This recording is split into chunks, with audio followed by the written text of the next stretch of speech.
प्यारे बच्चों, आज हमारा विषय है मादा जनन तंत्र। मनुष्य में मादाओं में जनन तंत्र कैसा होता है उसको पढ़ेंगे। इसके लिए सबसे आसान तरीका क्या रहता है, सबसे पहले आप चित्र को समझिए और चित्र में विभिन्न अंगों को याद करिए, फिर विभिन्न अंगों को हेडिंग में लिखिए और फिर आगे विस्तार से उनके बारे में लिखिए। अगर आप इस तरह से याद करते हैं तो ये याद करना भी आसान होगा और आप बहुत अच्छे से समझ जाएंगे। सबसे पहले चित्र को समझना बहुत आवश्यक है। तो यहां देखिए 3 अंग हैं। सबसे पहला जो अंग होता है मादा में, जनन अंग में, वो है अंडाशय। तो ये अंडाशय जो है ये सबसे प्राथमिक अंग है। प्राथमिक अंग है क्योंकि इसी में अंडाणुओं का निर्माण होता है। ये अंडाशय कैसा होता है? अंडाशय संख्या में 2 होते हैं। आप देखिए यहां 2 है, एक बाईं ओर एक दाईं ओर स्त्रियों में पाया जाता है। ये संख्या में 2 होते हैं तथा ये प्राथमिक अंग है। ये अंडाणु उत्पन्न करते हैं और ये लगभग 3 गुना 1.5 गुना 1 सेंटीमीटर आकार के होते हैं। लगभग आकार इनका ये बताएंगे। आप यहाँ मुख्य बात समझे तो अंडाशय जो है वो 2 कार्य कर रहा है। हम यहाँ कार्य अलग से भी लिख सकते हैं। हम यहाँ एक बार अंडाशय के बारे में इस तरह बता के बाद में अंडाशय कार्य को अलग से लिख सकते हैं। अंडाशय 2 कार्य करता है। सबसे पहला कार्य क्या करता है? अंडाणुओं को उत्पन्न करता है, जिन्हें हम मादा युग्मक कहते हैं। तो सबसे पहला काम इसने क्या किया?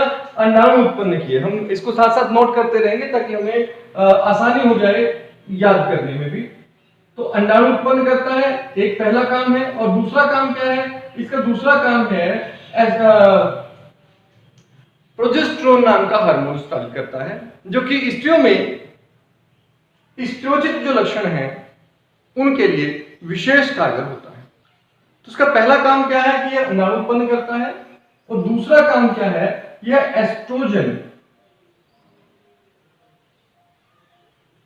एस्ट्रोजन हार्मोन स्रावित करता है। ये जो एस्ट्रोजन हार्मोन है यही स्त्रियों में स्त्रोजित लक्षणों को उत्पन्न करता है, जैसे कि स्तनों का आकार का विकसित होना, स्तनों का आकार बड़ा हो जाना, कूल्हे के कमर के निचले भाग का चौड़ा हो जाना, आवाज में बदलाव का नहीं होना। ये सब जो गुण आप देखते हैं जो स्त्रियों के लैंगिक लक्षण हैं, प्राथमिक लैंगिक लक्षण जिनको देखकर हम पहचानते हैं कि कोई स्त्री है, वो सभी गुण एस्ट्रोजन की वजह से ही होते हैं। अंडाणु उत्पन्न करता है और एस्ट्रोजन नाम का हार्मोन उत्पन्न करता है। उसके बाद आप देखिए अगला जो हमारा है ये नली। यहां तक ये जो नली है इसको हम अंडवाहिनी या डिंब वाहिनी कहते हैं। तो हम इसका नाम जो है वो है अंडवाहिनी या आप इसे डिंब वाहिनी भी कह सकते हैं, एक ही बात है। तो अंडवाहिनी या डिंब वाहिनी ये क्या करती है? नाम ही बता रहा है। अंडवाहिनी यानी अंडाणुओं को वहन करने वाली, या डिंब वाहिनी, डिंब को अंडाणु को ही कहते हैं, डिंब भी, तो उसको वहन करने वाली। तो ये क्या करती है? जब अंडाणु अंडाशय में से स्रावित होता है, निकलता है, तो वह जाता है स्कीप नुमा। इसका अगला जो भाग है वो कीप की तरह होता है, चौड़ा होता है और बाद में यह काफी पतली नलिका होती है। चित्र में तो इसे काफी बड़ा दिखाया है लेकिन ये तो बहुत पतली नलिका होती है। तो इसमें से यह प्रवेश करती है, अंडाणु यहां प्रवेश करता है अंडाणु, और यहां वो आगे की ओर बढ़ता है। तो यह जब इसी अंडवाहिनी में शुक्राणु पहुंच जाता है और अंडाणु के साथ निषेचन होता है, तो निषेचन भी इसी नलिका के बीच होता है। तो हमने अभी तक पढ़ा कि यहां 2 काम होते हैं। सबसे पहला काम यहां क्या होता है? अंडाणु पहुंचते हैं और अंडाणु का निषेचन भी इसी में होता है। अंडाणुओं को गर्भाशय तक जो स्थानांतरण है वो इस नली के द्वारा होता है, इसी में निषेचन होता है।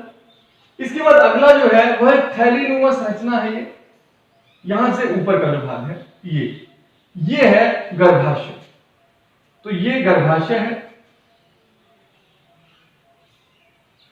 गर्भाशय भी एक थैलीनुमा संरचना है, एक बड़ी मांसल थैली है।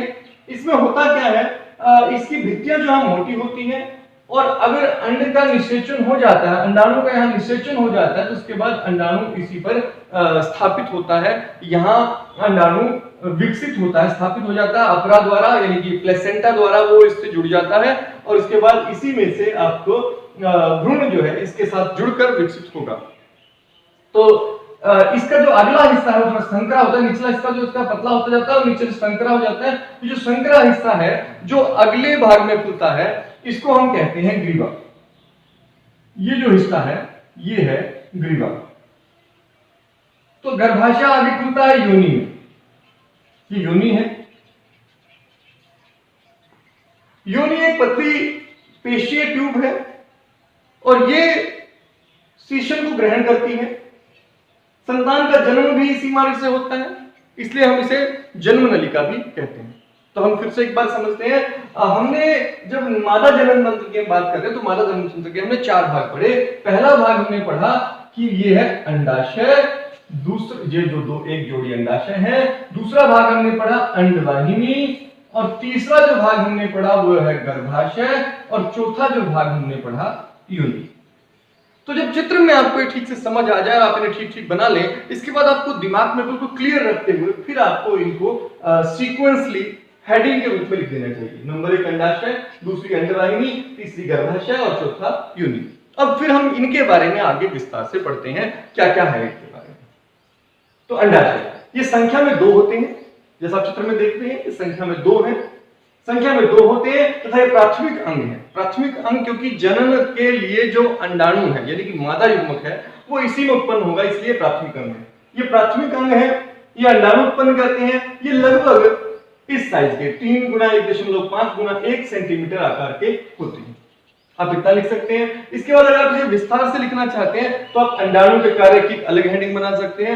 नीचे लिख सकते हैं अंडाणु कार्य क्या है। अंडाणु कार्य हम क्या लिखेंगे, मैंने बताया आपको 2 कार्य हैं। एक तो यहाँ अंडाणु उत्पन्न, अंडाशय के 2 कार्य हैं। पहला क्या है, एक अंडाणु उत्पन्न करता है और दूसरा कार्य क्या है, एस्ट्रोजन और प्रोजेस्टेरोन नाम के हार्मोन स्रावित करता है जो स्त्रियों में स्त्रोचित लक्षण लाते हैं। अगला है अंडवाहिनी। अंडवाहिनी यह एक महीन नलिका होती है जो अंडाणुओं को अंडाशय से ग्रहण करके गर्भाशय में स्थानांतरित करती है। इसका अगला भाग कीट के जैसा होता है। इसका अगला भाग जो है वो कीट के जैसा होता है और इसके अंदर ही जैसे काम, अगर आप कहें काम क्या है तो कार्य, इसके भी 2 कार्य हम लिखेंगे। इसका कार्य क्या है, पहला कार्य, अब इसका हमने कार्य क्या लिखा, इसका कार्य हमने लिखा एक तो अंडाणु, अंडाणु उत्पन्न करती है, अंडाणु उत्पन्न करती है। और दूसरा काम हमने क्या लिखा, दूसरा इसका काम है हार्मोन स्रावित करती है, एस्ट्रोजन और प्रोजेस्टेरोन हार्मोन स्रावित करती है। एस्ट्रोजन और प्रोजेस्टेरोन हार्मोन स्रावित करते हैं। तो ये 2 काम हो गए इसके। इसका काम क्या है, एक तो अंडाणु को ग्रहण करता है अंडाशय से, अंडाणु को ग्रहण करता है अंडाशय से। और दूसरा काम क्या है, अगर हम इसे दूसरा काम लिखें, अंडाणु को अंडाशय से ग्रहण करता है, ऐसे लिखेंगे। और दूसरा काम क्या है, दूसरा काम इसका है कि इसमें अंडाणु का शुक्राणु से निषेचन, अंडाणु का शुक्राणु से निषेचन भी इसी नलिका में होता है। अंडाणु का शुक्राणु से निषेचन भी होता है इसी नलिका में। अब हम आगे बात करते हैं गर्भाशय की। यह एक बड़ी लचीली थैली होती है। इसमें 2 डिंब वाहिनी खुलती है। दोनों डिंब वाहिनी आप देखें दोनों तरफ से, इधर से जाके गर्भाशय में खुल जाती हैं। तो इसका निचला भाग जो है वो पतला होता है और जो योनि में खुलता है। तो निचला भाग जो है वो पतला है और वो योनि में खुलता है। इस भाग को हम कहते हैं ग्रीवा। तो ये ग्रीवा भाग यहाँ खुलता है। इसके बाद अगर हम यहाँ इसको विशेषित रूप से देखें तो हम यहाँ 2 विशेष बात देख रहे हैं। इसका कार्य क्या देख रहे हैं हम, इसका कार्य है एक तो संतान को ग्रहण करता है और स्थापित करता है गर्भ को। यहाँ पर इसमें भ्रूण का विकसित इसी में होता है और विकसित भ्रूण जो है जब तक जन्म नहीं ले लेता वो इसी थैली में विकसित होता रहता है। तो जन्म तक, निषेचन से लेकर स्थापित होने के बाद जन्म तक शिशु इसी गर्भाशय थैली में विकसित होता है। ये इसका कार्य है। इसके बाद हम बात करते हैं योनि की। तो योनि क्या है, यह लगभग 7.5 सेंटीमीटर लंबी एक पेशीय ट्यूब है। तो एक पेशीय ट्यूब है, इसे जन्म नलिका भी कहते हैं क्योंकि इसी से संतान का जन्म होता है। गर्भाशय से इसी के द्वारा उत्पन्न होता है, बाहर आता है बच्चा। और यह एक संभोग अंगुली है, क्योंकि यह शीशन को ग्रहण करती है। तो शीशन इसी में प्रवेश करता है और यहां से शुक्राणु छोड़ देता है, शुक्राणु यहां से होते हुए अंडाशय तक पहुंचते हैं। तो ये हमने जो समझा अभी तक, ये था मानव मादा जनन तंत्र।